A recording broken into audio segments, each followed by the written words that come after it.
Hi friends, it's Ashley and welcome back to the channel. So in today's video, I'm going to be sharing with you 7 adult romantasy books coming out this May.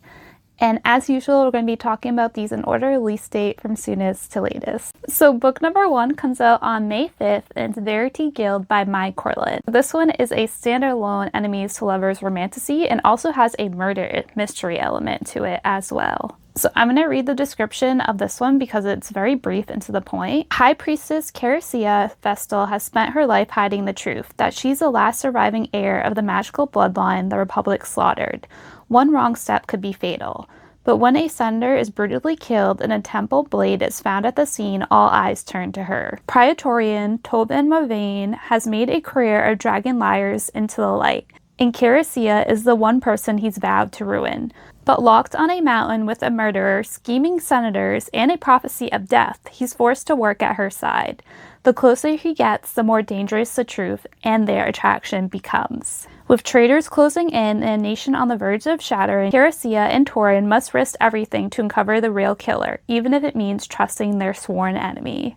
So this one sounds like it's going to be a lot of fun, and I am particularly intrigued by it being a murder mystery and also by our main character having some sort of magical abilities. Like, I want to know more about that. And also, this book is by Corland, who wrote 5 Broken Blades, and I loved this book, so I am definitely interested in checking out this new book by her. Book number 2 also comes out on May 5th, and it's Death's Daughter by S.A. Barnes. And this is book 1 in the Children of the Old Ones series. And again, like the first book, the description of this one is very brief and to the point as well, and so I'm going to read this one as well. After a lifetime of chaos, Jocasta has finally found her home with good friends, great classes, even a messy situationship with her former TA, a normal life. Well, as normal as a life as the only child of death can have.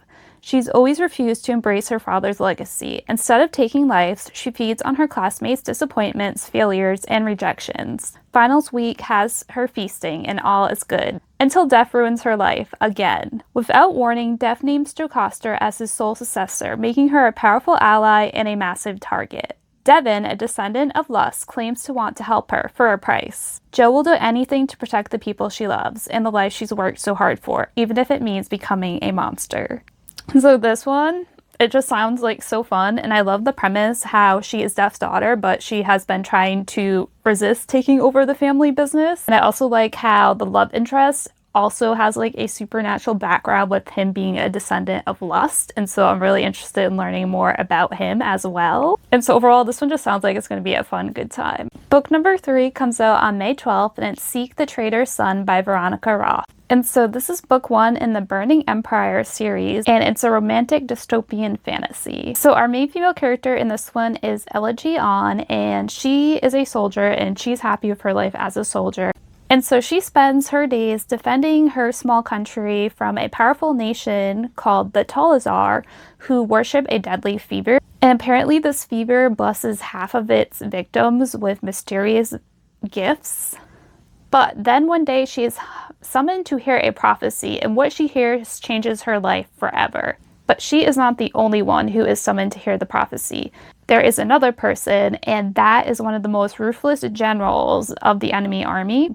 And so they end up learning that one of them will end up leading their army to victory over the other, but they don't know who is going to be the one to win, who's going to be the one to lose. And at the center of their fates is a man. And apparently this is the man that our main female character is told that she's going to fall in love with. And so our story goes from there. And so this one is very intriguing because, first of all, I'm very interested in the abilities that this fever gives people. I also really want to know who this mysterious man is. Like, is he actually going to be the love interest, or is this enemy general going to be the love interest? And so overall, I'm just very intrigued by this one. Book number 4 comes out on May 19th, and it's Strange Familiars by Chow. And this is book 1 in a dark academia duology. So our main character in this one is Gwendolyn, and she is in her final year of college where she is studying to be a magical vet. And so she's just trying to make it through her final year, and she is currently on track to be the top student of her graduating class. That is, as long as her pretentious rival, Harrisford Briggs, doesn't beat her. And so our main male character and love interest is this Harrisford Brigg. But Harrisford's father is the chief financial officer of Mage Corp, which is a major global distributor of magic, and so his father expects him to be number one in his class. But Harrisford has noticed lately that his father has been acting strange, and also lately there has been strange whisperings of uncontrollable magic surges, and so those two things are worrying him. And these rumors come to a head when magical surges begin to rock London, causing chaos and animal familiars to go feral. And so Gwen and Harrisford end up finding themselves reluctantly pulled into this chaos that's going on. And so they are going to have to team up and work together in order to figure out what is going on. And also I must mention that Gwen has a snarky cat familiar, and whenever they're like animal companions in books, that automatically makes me want to read it even more. And also just like the whole premise of them going to like a school to be magical vets is very intriguing to me. And also this author also wrote For No Mortal Creature, and I read this last year and really loved it, so I am very intrigued by this new book of hers. Book number 5 also comes out on May 19th, and it's Deathbringer by Sonia Tagliareni. So this one is a slow burn dark academia, and it is about a death mage who hates her magic and a poison mage who hates her. And the two of them end up being forced to work together to stop a killer before one of them ends up being the killer's next victim. And so our main character in this one is Viola, and she was born with the ability to speak to the dead, but her magic ends up somehow killing her sister, and if she doesn't figure out why and how her magic killed her sister, she could be its next victim.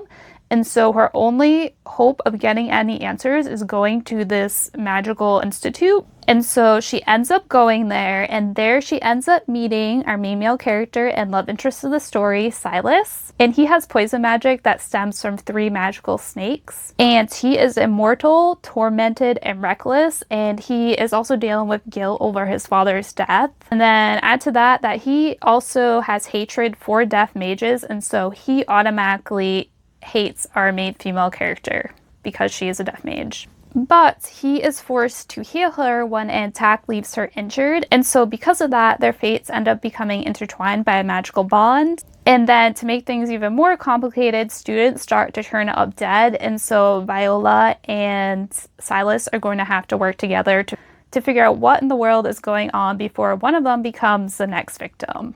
And so this one, I am especially intrigued by the magic system of this one. I want to know more about Viola's death magic and also about Silas's poison magic and how it's related to 3 snakes.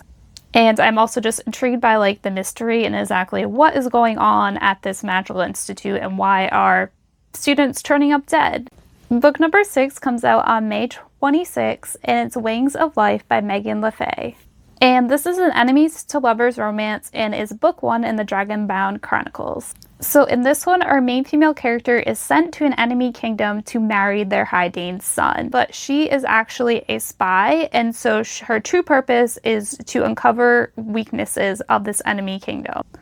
However, things take an unexpected turn when she starts to fall for the weapon master of these people, and through him she learns about some secrets. And those secrets include magic and a dragon. And so she should return home and share these secrets, but she is feeling conflicted now. And so she's going to have to end up choosing between duty and desire, and between the family who cast her aside and the bond that awakens who she truly is. And so this one I'm excited about because dragons, and I want to know more about the magic system and more about this weapon master love interest. Book number 7 and the final book on this list also comes out on May 26th, and it's Moonbite by Clio Evans. In this one, our main character is Morgan, who is a witch, and after her grandmother's death, she ends up inheriting a gothic manor, and she also learns that the family curse that she thought was a myth is actually real. And so because of that curse, she ends up with a grumpy werewolf bodyguard, and the two of them are total opposites and they don't get along at all. But they are magically bound together by a contract for 9 months. And then to make matters worse, the longer they live together, they discover a problem more concerning than the danger lurking around town or their ridiculous arrangement. And some of the tropes in this one are small town, Omegaverse werewolf romance, an Omega witch and bodyguard alpha werewolf, forced proximity, and it's also supposed to be really spicy too. And so this one just sounds like it's going to be a lot of fun and cute. And I feel like this would be a good read for the fall season because it has a witch and a werewolf in it. And also in the description, it does say that it's a standalone with a happily ever after. And that's how I like my books. I like them with happy endings. Alright, so those are 7 adult romantasy books coming out this May. Let me know down below which ones caught your eye. Thank you so much for watching. Until next time, bye!